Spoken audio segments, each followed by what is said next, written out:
பாருங்கள் செந்தூரா இது கலரு, ஆனால் பழம் இல்லை. 3 நாளில் பழமாயிடும். இப்போ அறுக்கிறேன். இப்போ அறுத்து பாருங்கள்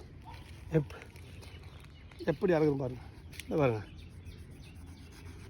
காய் அறுத்து மரத்துலேருந்து அறுத்து எடுத்து இங்கே பாருங்கள் ஓப்பன் பண்ணுறோம். இங்கே பாருங்கள் பார்த்து பாருங்கள் எப்படி அறுக்கிறேன் பாருங்கள். கலர் பாருங்கள். இப்போ இதை அப்படியே கொடுப்போம்.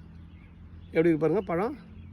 இதை எடுத்து நாங்கள் அப்படியே இதை எடுத்து நாங்கள் அப்படியே ஸ்லைஸ் பண்ணுவோம் பாருங்கள்.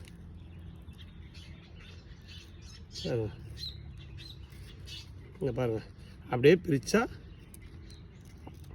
ஆரஞ்சு சொல்ல மாரி அப்படி தனித்தனியாக வரும் பாருங்கள். பாருங்கள் இதான் செந்தூரா, நல்ல இனிப்பாக இருக்கும்.